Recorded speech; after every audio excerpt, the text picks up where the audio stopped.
Dans une rude région d'Afrique, les hyènes tachetées sont reines.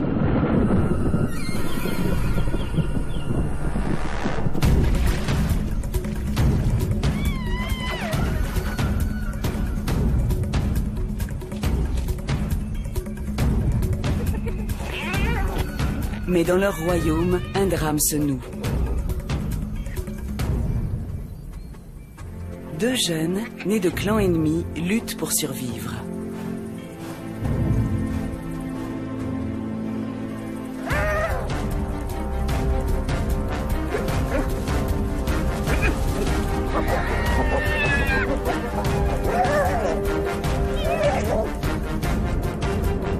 Quel est leur avenir dans ce monde où les terribles reines aux crocs d'acier se font la guerre?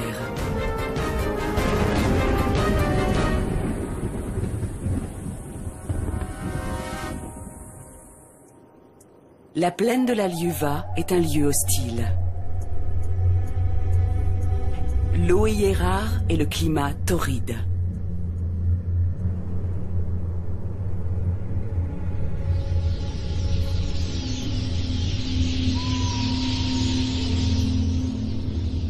En période de pluie, les gnous affluent en masse. Mais pour le moment, seuls quelques adultes remuent la poussière.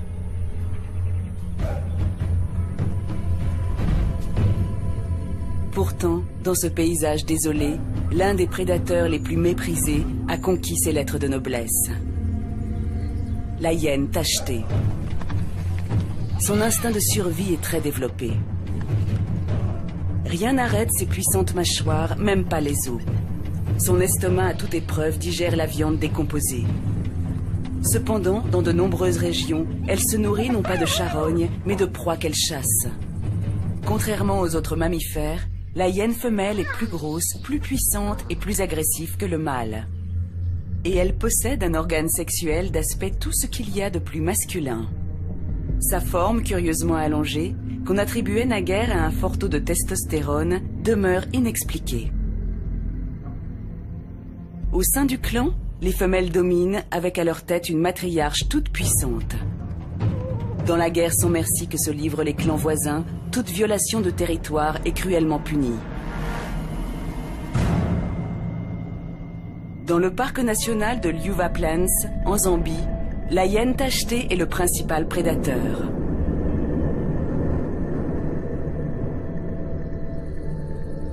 Au cœur du parc, un groupe prospère. La matriarche incite par la ruse un de ses petits à sortir de son terrier. Nazanta découvre son clan pour la première fois.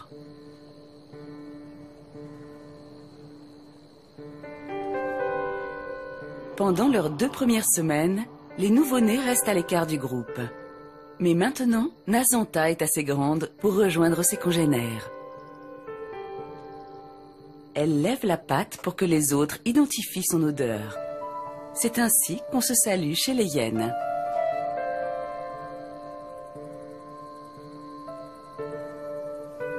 Nazanta doit elle-même apprendre à reconnaître l'odeur des autres membres du groupe.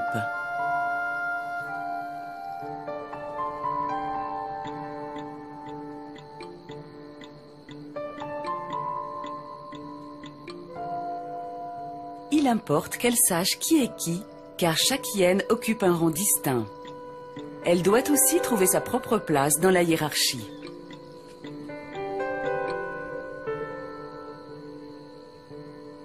Nazanta part avantagée dans la vie.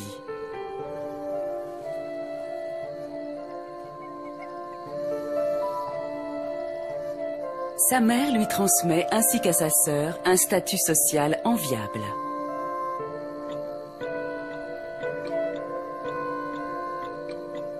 Sa position lui vaut le soutien et la protection de toutes les femelles dominantes du groupe.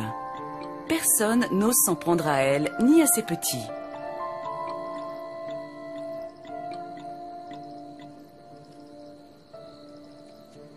Mais toutes les hyènes ne sont pas aussi privilégiées. Un autre clan, principal rival de celui de Nazanta, a son territoire à 4 km de là. Il comprend de nombreux petits. La plupart sont nés de femelles de haut rang, mais pas Twambo.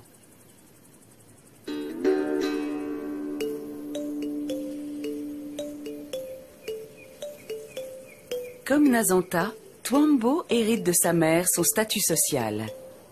Mais dans son cas, ce n'est pas un avantage. Les hyènes de basse extraction servent de souffre-douleur au reste du groupe. Twambo n'échappe pas à la règle. Sa mère prend soin de lui mais n'ose pas le défendre contre les femelles dominantes ou leur progéniture. Derrière elle se trouve le père de Twambo. C'est le mâle alpha, c'est-à-dire celui qui occupe le plus haut rang dans le groupe. Mais il est en position inférieure par rapport à elle, car chez les hyènes, les femelles dominent toujours. Twambo ne peut compter sur l'aide de ses parents. Il devra affronter les autres tout seul.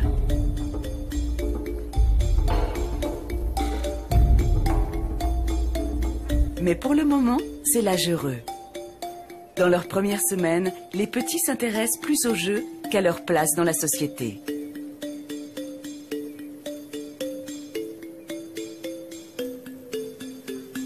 Pour Twambo, le pire reste à venir.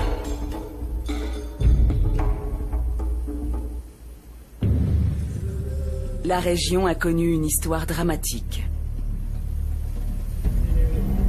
Pendant plus d'un siècle, le peuple Lozi a vécu dans le parc national de la Liuva, parmi la faune sauvage qu'il protégeait sur ordre de son monarque. Mais au tournant du XXIe siècle, tout a changé.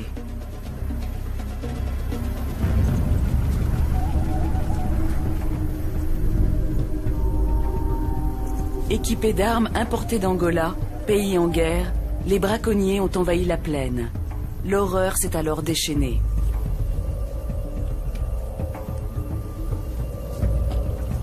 Les victimes, les lions pour leur peau et les ruminants pour leur viande. La mort a balayé la plaine. Des milliers d'animaux ont été massacrés. La faune du parc a été quasiment anéantie. En 2003, les lions, principaux ennemis des hyènes, avaient presque tous disparu. Seule une lionne a survécu. Dans la région, c'est sans doute la dernière de l'espèce. Les braconniers ont toutefois épargné les hyènes. Leur pelage tacheté en faisait un trophée peu glorieux et leur viande n'était pas consommable. N'ayant plus à craindre les lions, les hyènes ont pris la place dominante.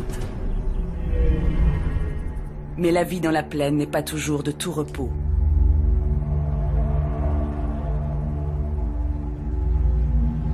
Les dernières semaines de la saison sèche sont torrides. Malgré la chaleur qui brouille le paysage, la mère de Twambo sent un changement.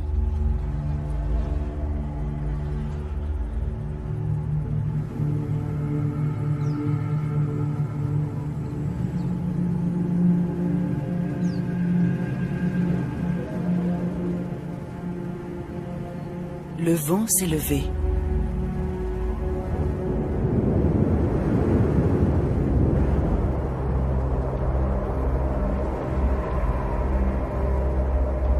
L'orage approche.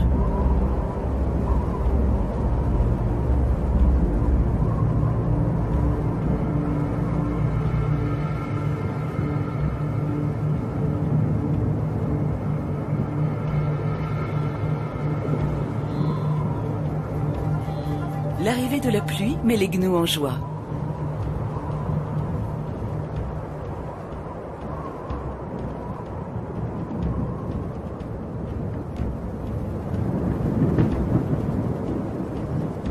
Mais l'orage apporte aussi un danger mortel, le feu.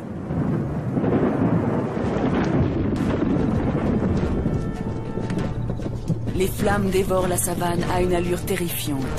Elles avancent droit sur les repères de Twambo et de Nazanta. Trop petits pour fuir, ils risquent de périr brûlés ou asphyxiés.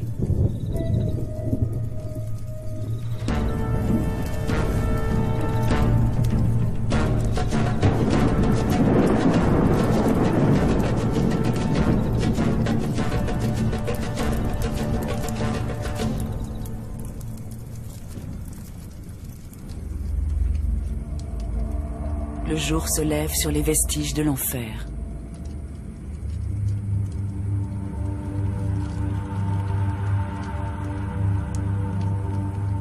L'incendie a touché le territoire de Nazanta, Puis le vent a détourné les flammes. Les petits sont sains et saufs. Mais un paysage de désolation les entoure maintenant.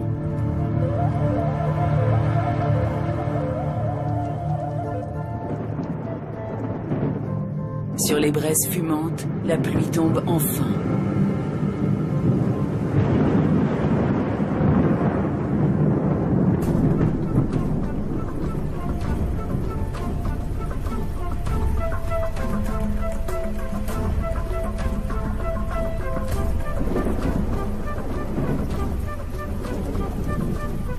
Après avoir déversé sur la plaine la fraîcheur tant attendue, l'averse provoque un phénomène spectaculaire.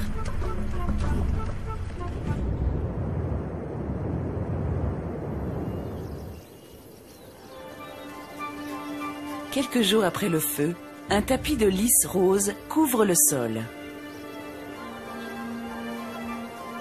Déclenché par des substances transportées dans la fumée, cette magnifique floraison ne durera que quelques semaines.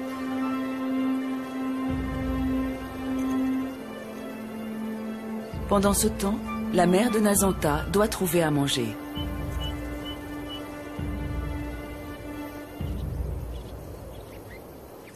Elle se dirige vers le nord, où les premiers troupeaux d'animaux migrants commencent à se rassembler. Elle laisse Nazanta dans son repère, livrée à elle-même. Le lait des hyènes est tellement riche que leurs petits peuvent survivre pendant plusieurs jours sans téter. C'est pourquoi la mère de Nazanta peut partir au loin.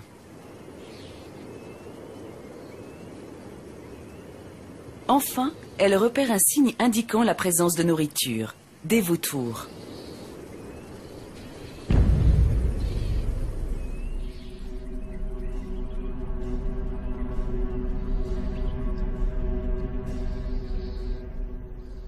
Son intuition se confirme bientôt.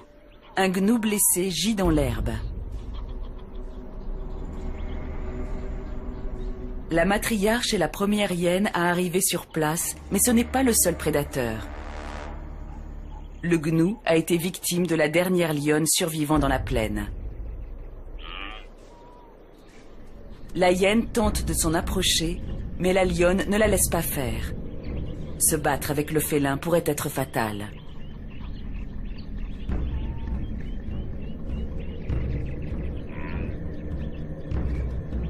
Bien que le gnou soit sur le point de mourir, la hyène recule.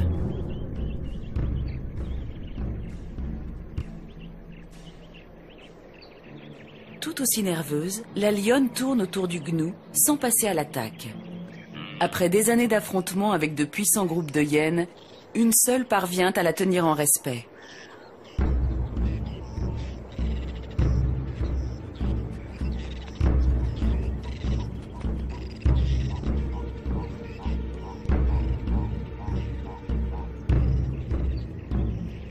Contrairement à la lionne, la hyène peut attendre. Des congénères, ayant repéré les vautours, arriveront tôt ou tard à sa rescousse, tandis que personne ne viendra aider la lionne.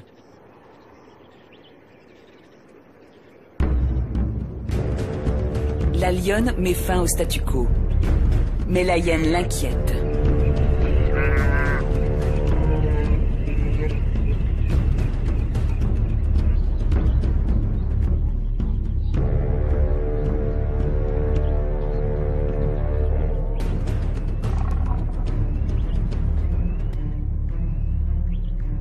Quand il y en a une, il en vient d'autres. À elle seule, la lionne peut avoir le dessus face à une bande affamée. La peur est la plus forte.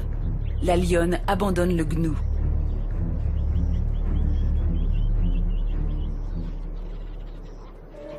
Sans qu'aucun combat n'ait eu lieu, la victoire revient à la matriarche. Pendant que le gnou agonise, la hyène demeure à distance pour éviter tout conflit avec la lionne restée à proximité.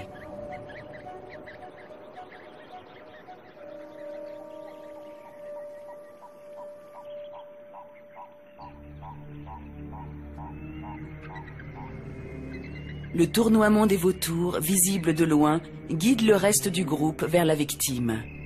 Enfin, à la nuit tombée, c'est un vrai festin pour les hyènes.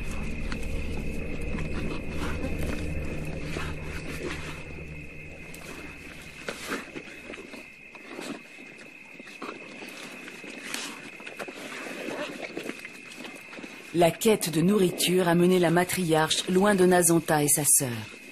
Il faut maintenant qu'elle accomplisse un long trajet pour revenir les nourrir.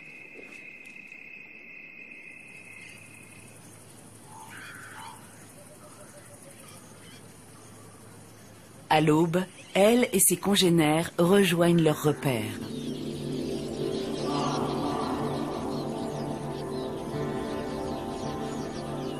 La matriarche réveille ses petits. Nazanta devient grande. Sur sa tête et son cou, son poil s'est éclairci. Les adultes ont rapporté de la viande, un luxe rare pour les petits.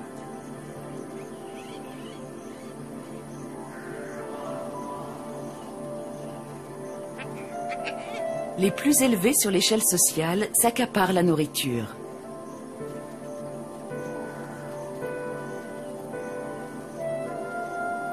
Arrivé en dernier, Nazanta se bat pour arracher sa part. Entre les jeunes de haut rang, la concurrence est rude. Et pas question de laisser ceux des classes inférieures approcher du butin. Une fois adulte, Nazanta devra aussi lutter pour sa nourriture contre les autres membres de sa bande. Elle doit apprendre à l'engloutir en vitesse, car un groupe de hyènes est capable de réduire à néant un cadavre en 20 minutes. Elle va encore téter sa mère pendant 1 an. Mais elle acquiert déjà un goût pour la viande, qui fera d'elle un redoutable prédateur.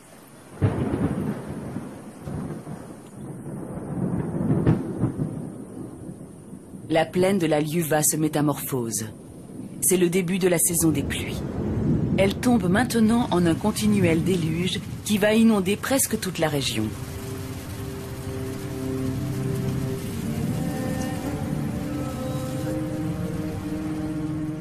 Les cuvettes poussiéreuses se transforment en marécages où la vie afflue.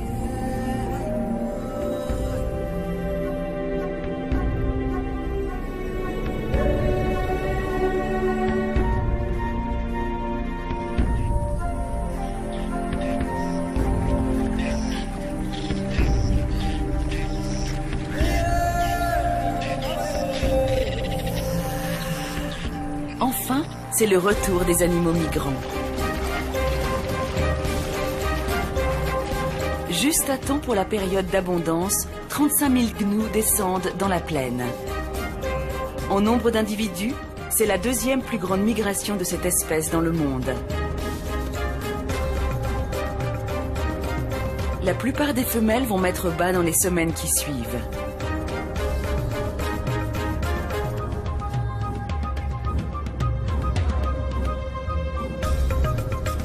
Les petits sont des proies faciles.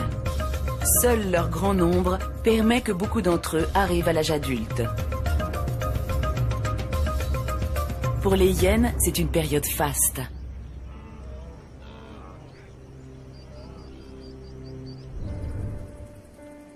Pendant ce temps, Nazanta trouve sa place au sein du groupe. Elle dépose dans l'herbe entourant son repère une substance gluante produite par des glandes situées sous sa queue. Les adultes marquent ainsi leur territoire par leur odeur.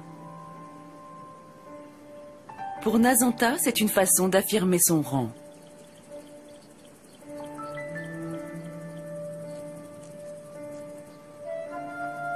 Elle apprend vite à faire valoir le statut hérité de sa mère. Lorsqu'elle s'approche de ce mâle, il aplatit les oreilles en signe de soumission. Nazanta lève la patte pour qu'il identifie son odeur.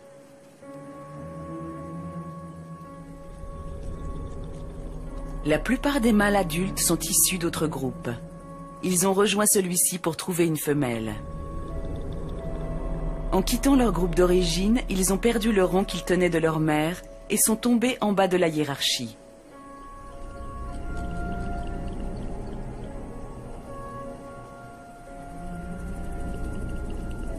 Malgré son jeune âge et sa petite taille, Nazanta est en position de supériorité par rapport à ce mâle et à tous ceux qui proviennent d'autres groupes.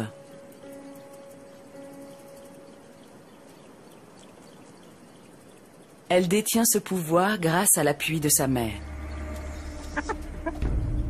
La matriarche prend souvent la défense de Nazanta, ce qui renforce sa position dominante.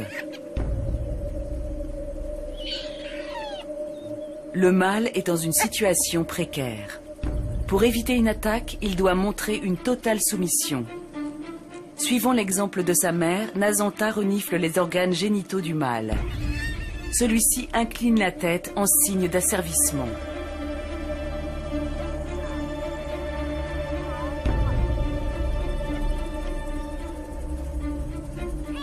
Mais les autres femelles du clan, peu convaincues, viennent participer à l'interrogatoire. Nazanta reste au milieu de l'affrontement.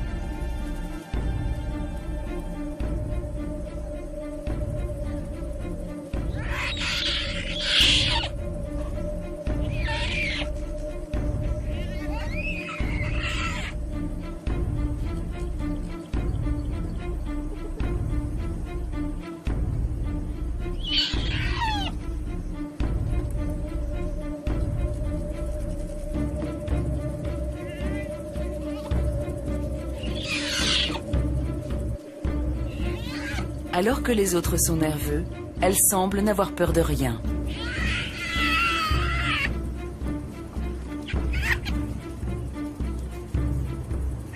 Aucun congénère n'oserait s'en prendre à elle, car elle est sous la protection de la matriarche et des autres femelles. À 4 kilomètres de là, Tuambo n'a pas autant de chance. Comme Nazanta, il grandit vite. Des taches commencent à apparaître sur son pelage noir. Mais il est isolé des autres petits. En grandissant, les jeunes comprennent leurs différences de statut. Entre ceux des classes supérieures se tissent des liens qui perdureront à l'âge adulte. Tuambo, lui, a peu d'alliés.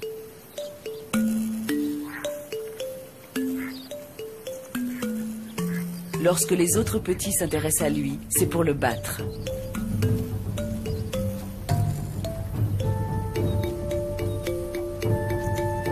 Plus ils grandissent, plus ils le persécutent.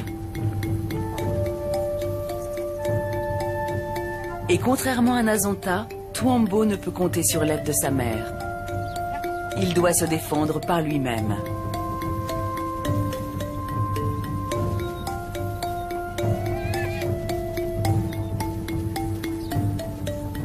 Sa mère a autre chose en tête. Elle doit laisser ses petits pour aller chasser.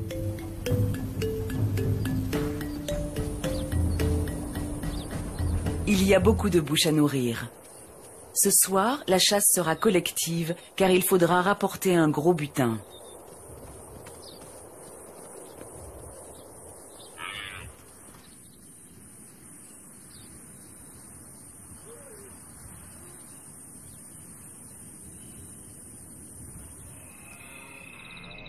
En quête de proie, le clan de Tuambo atteint la limite du territoire rival.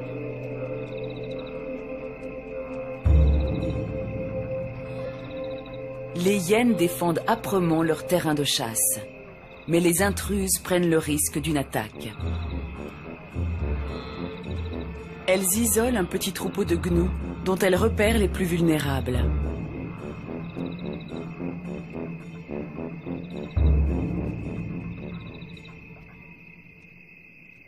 Les hyènes chargent. Paniqués, les gnous prennent la fuite.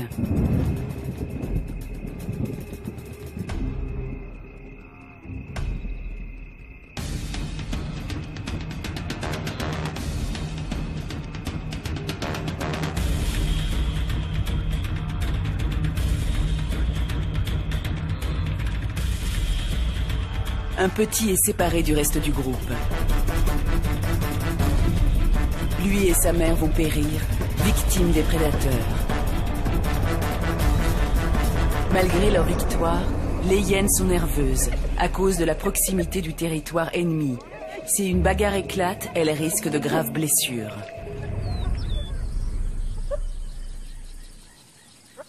À l'aube, le clan de Twambo poursuit ses agapes.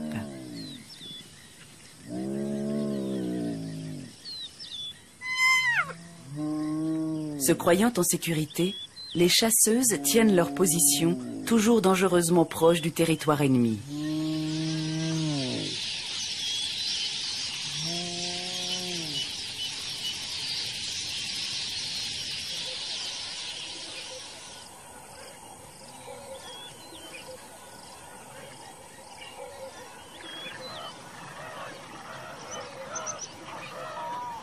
En milieu de matinée, elles laissent les restes de nourriture à leurs congénères de rang inférieur qui n'ont pas été conviés au festin cette nuit.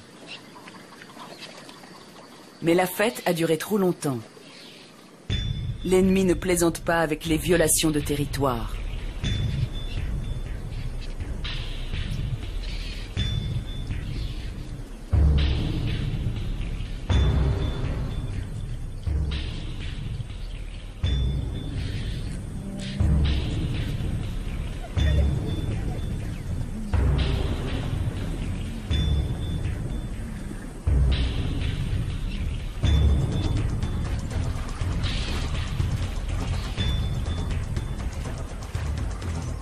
Les intrus se rendent compte du danger, mais trop tard.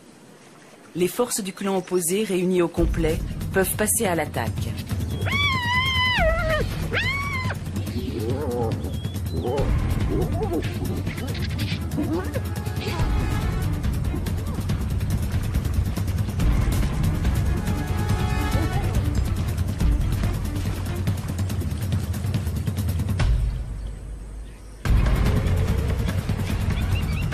Le père de Twambo, mâle alpha du clan des intrus, est en difficulté. Une puissante femelle le pourchasse.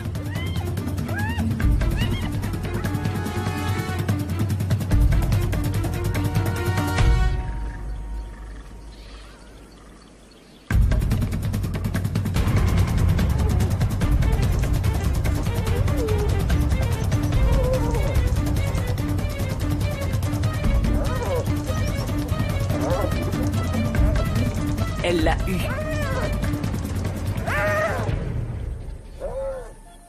Au crépuscule, les membres du clan de Twambo, vaincus, regagnent leur territoire. Un grand nombre d'entre eux sont blessés, mais un seul est absent, le père de Twambo.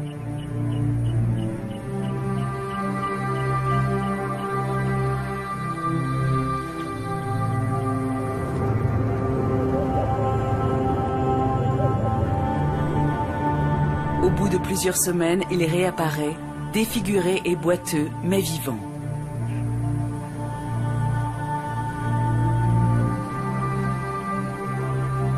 Ses blessures sont guéries, mais il est marqué à vie. Il a perdu une oreille. La bagarre a fait d'autres dégâts, encore plus épouvantables.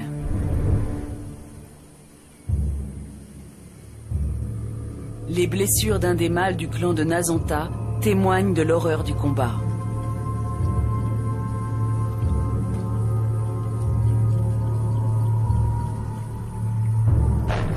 Le museau arraché, il semble désormais ricaner en permanence.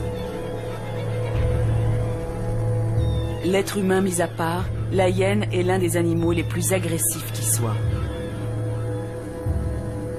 Twambo devra un jour passer outre ses rivalités mortelles pour trouver une femelle dans un autre clan.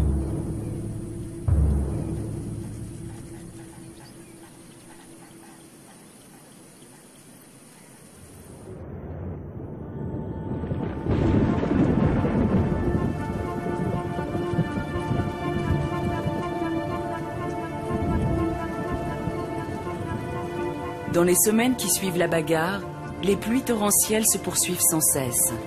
Les eaux montent, submergeant de vastes étendues.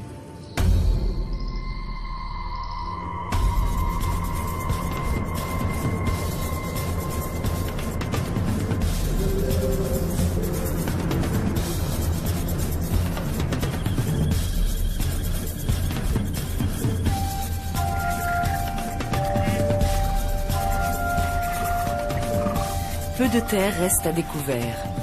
Pour les oiseaux, c'est le paradis. Mais pas pour les ruminants qui ont parfois de l'eau jusqu'au garrot.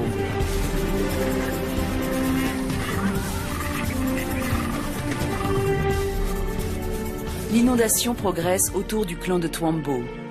Les hyènes adultes apprécient ce bourbier où elles stockent de la nourriture.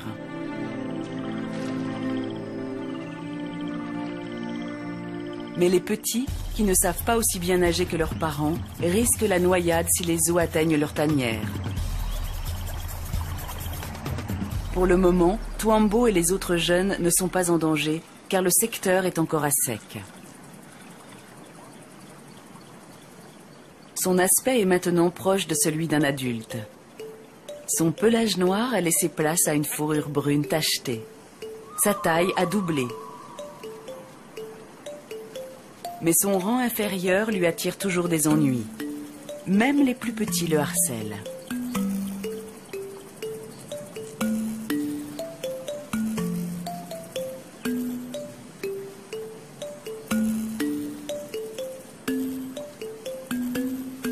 Heureusement, il gagne en indépendance et peut s'éloigner davantage de ses belliqueux compagnons. Mais la période la plus dure de son existence approche. Bientôt, l'instinct le poussera à partir chercher une femelle dans un autre clan. À supposer qu'il ne se fasse pas tuer en pénétrant en territoire ennemi, il devra lutter pour se faire accepter. Il sera déchu de son rang social actuel, pourtant peu élevé. Et comme les mâles de son groupe d'origine, il devra se soumettre aux femelles. Les attaques injustifiées et l'interdiction de participer aux tueries seront son quotidien. C'est une rude existence, mais elle le serait encore plus en dehors d'un groupe. Livré à lui-même, il aurait du mal à se nourrir. Pour survivre, il devra même se contenter de vieux ossements. Dans l'autre clan, Nazanta et sa sœur ne subiront pas un tel destin. Femelles de haut rang, elles mangeront toujours à leur faim. En fait, elles seront souvent premières à se régaler des proies. Une grande partie de la savane qui les entoure est à sec. Leur mère leur fait donc visiter leur futur terrain de chasse.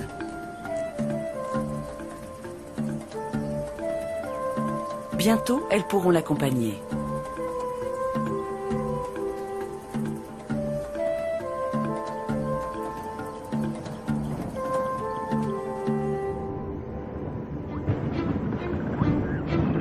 À la fin de la journée, la pluie recommence à tomber. Avec la montée des eaux, les poissons-chats se feraient un passage dans la plaine submergée. Si l'inondation couvre le secteur de Twambo, la vie de son clan en sera bouleversée.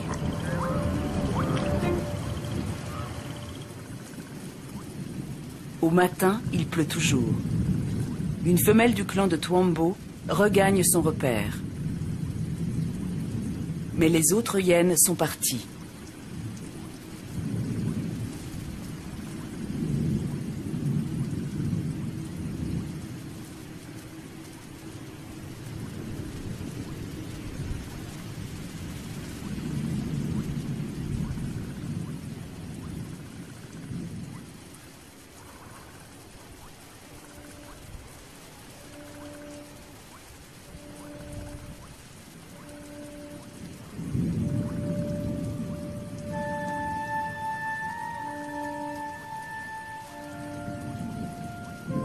Les terriers sont vides.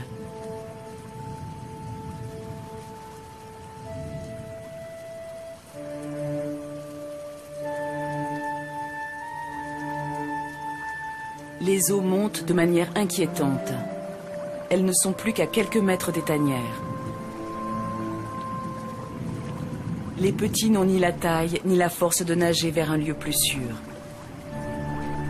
Coupé des terres émergées, le repère pourrait devenir un piège mortel.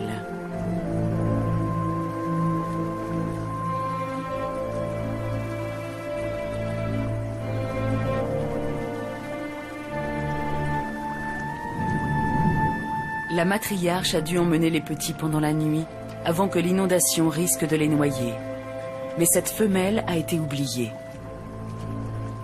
Elle doit chercher les autres réfugiés sur la terre ferme ou tenter de survivre par ses propres moyens.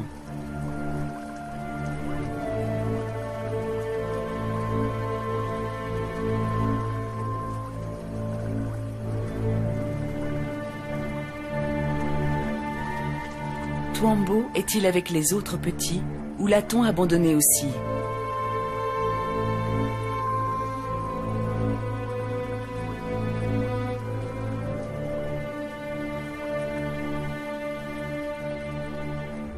Les années passent. Le sort de Twambo et des siens demeure incertain. Les saisons sèches alternent avec les saisons des pluies qui submergent la plaine tous les ans. Nazanta, qui devient adulte, poursuit son existence privilégiée. Mais un événement inattendu survient. Un individu étranger au clan apparaît. C'est Twambo. Après avoir survécu aux inondations, il est parvenu à l'âge adulte. Maintenant seul, il cherche une compagne et un nouveau clan. C'est l'odeur d'une femelle en chaleur qui l'a attiré. Cette femelle, c'est Nazanta. Elle n'attaque pas l'intrus. Au contraire, elle veut bien de lui.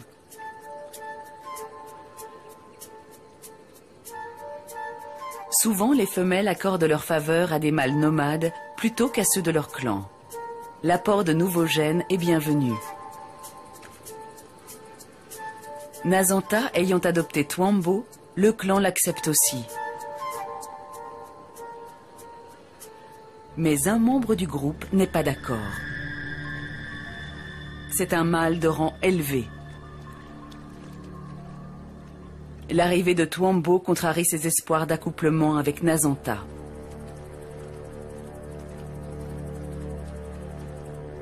Nazanta et Twambo s'éloignent pour éviter un conflit. Mais le mâle éconduit entend défier son rival.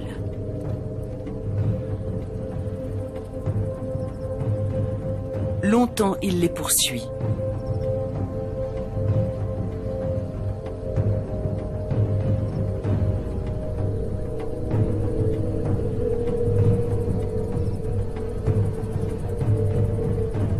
Sous une chaleur écrasante, Nazanta et Twambo tentent de le distancer, mais il s'obstine.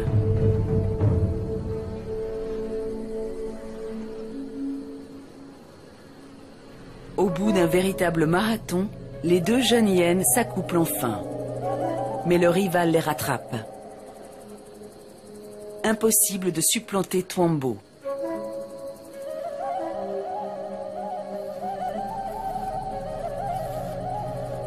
Chez les hyènes tachetées, l'accouplement n'est pas tâche facile. L'appendice sexuel de Nazanta oblige Twambo à manœuvrer pour parvenir à ses fins. Un mâle ne peut couvrir une femelle qu'avec son consentement. Cela ne dissuade pas le deuxième mâle de tenter sa chance. Il essaie de monter Nazanta derrière Twambo.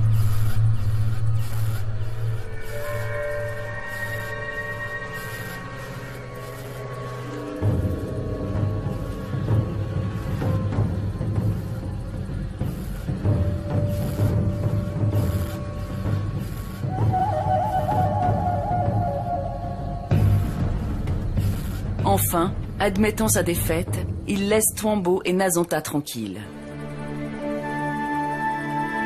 Mais une fois l'accouplement terminé, la tolérance du clan envers Twambo prend fin aussi. Celui-ci doit de nouveau se faire accepter. En attendant, il erre autour du territoire du clan, seul une fois de plus. Vivre hors d'un groupe est risqué. Chasser seul de grosses proies est souvent voué à l'échec. Les mâles souffrent de la faim tant qu'ils ne sont pas acceptés au sein d'un clan.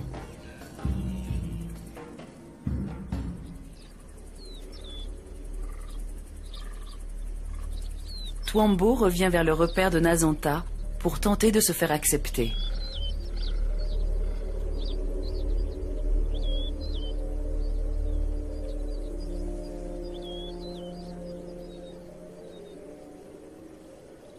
Les femelles dominantes accourent pour l'examiner. Twambo aplatit les oreilles et courbe la nuque, en signe de soumission. Mais cela ne leur suffit pas.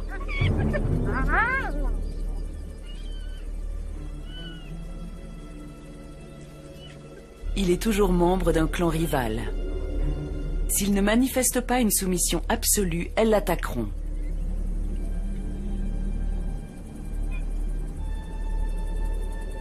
Pour se faire accepter, Twambo doit aussi gagner la faveur de la matriarche, mère de Nazanta.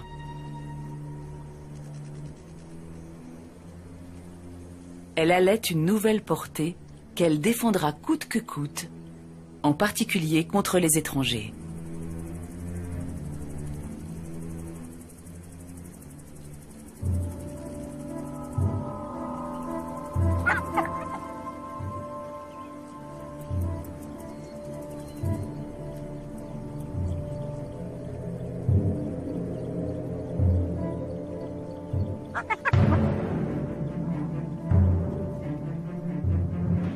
Twambo garde la tête basse pour manifester sa déférence.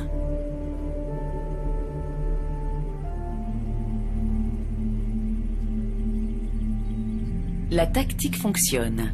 La matriarche se laisse fléchir.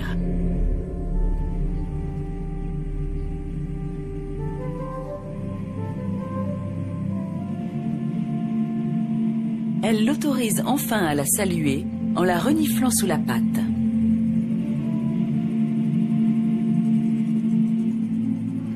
Il en fait autant avec les petits, situés bien au-dessus de lui sur l'échelle sociale.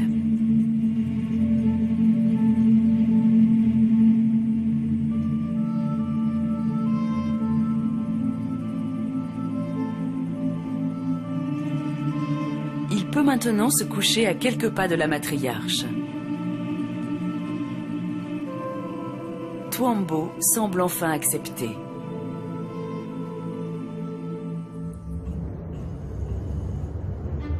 C'est maintenant Nazanta qui va vivre ses moments les plus difficiles, après 4 mois de gestation. L'heure est enfin arrivée. Il y a quelques jours, ses petits sont nés dans un terrier à l'écart des autres.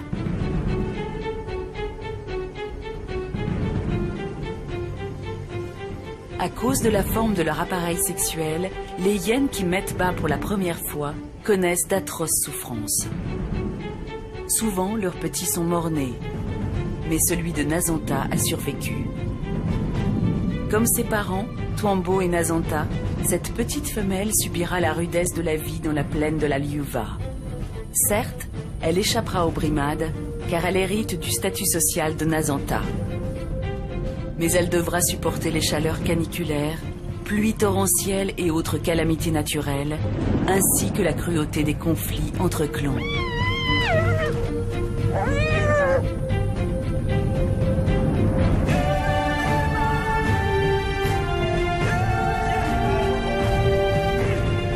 C'est la vie d'une reine au croc d'acier.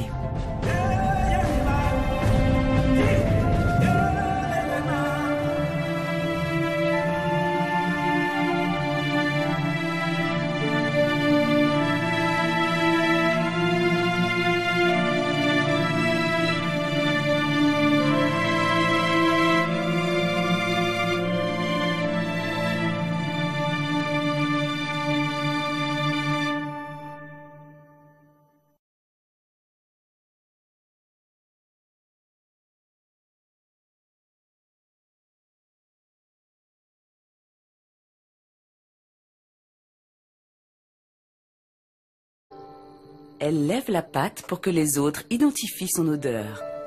C'est ainsi qu'on se salue chez les hyènes.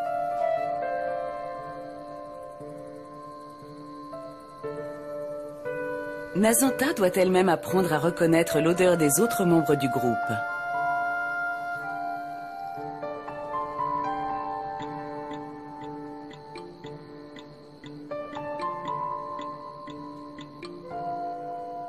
Il importe qu'elle sache qui est qui, car chaque hyène occupe un rang distinct. Elle doit aussi trouver sa propre place dans la hiérarchie.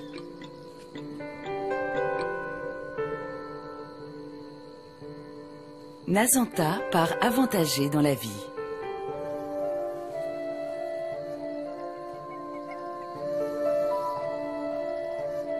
Sa mère lui transmet, ainsi qu'à sa sœur, un statut social enviable.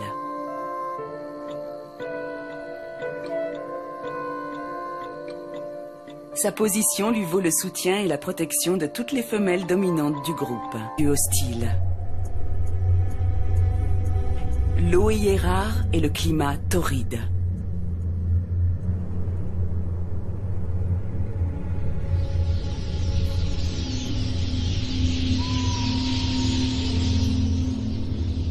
En période de pluie, les gnous affluent en masse. Mais pour le moment, seuls quelques adultes remuent la poussière.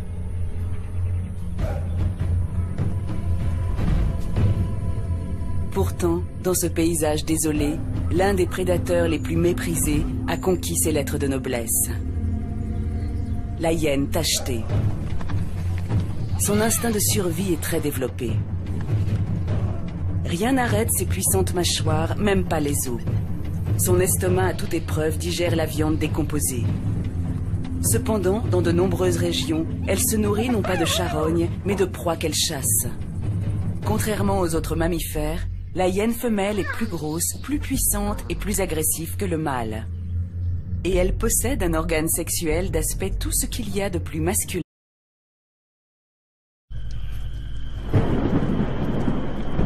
Dans une rude région d'Afrique, les hyènes tachetées sont reines.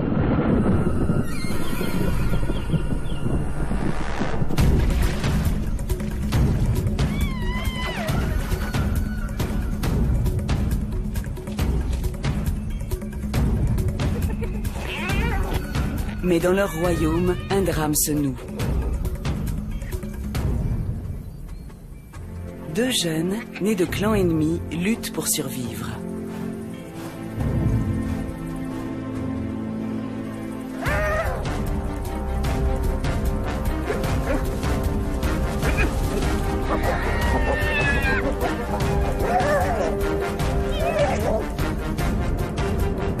Quel est leur avenir dans ce monde où les terribles reines aux crocs d'acier se font la guerre?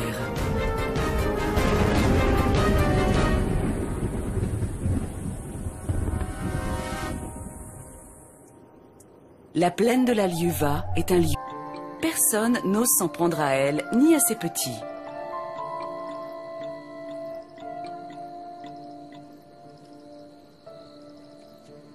Mais toutes les hyènes ne sont pas aussi privilégiées. Un autre clan, principal rival de celui de Nazanta, a son territoire à 4 km de là. Il comprend de nombreux petits. La plupart sont nés de femelles de haut rang, mais pas Twambo.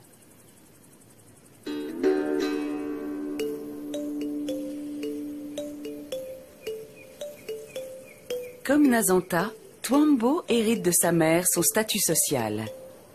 Mais dans son cas, ce n'est pas un avantage. Les hyènes de basse extraction servent de souffre-douleur au reste du groupe.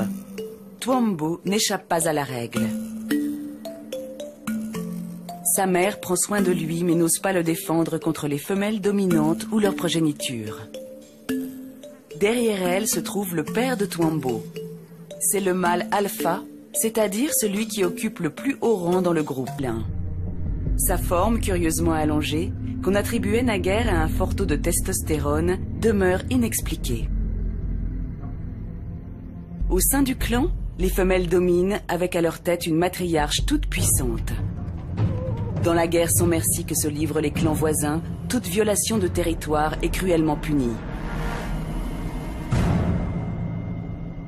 Dans le parc national de Liuva Plains, en Zambie, la hyène tachetée est le principal prédateur.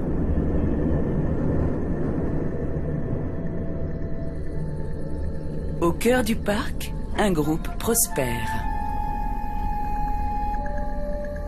La matriarche incite par la ruse un de ses petits à sortir de son terrier. Nazanta découvre son clan pour la première fois.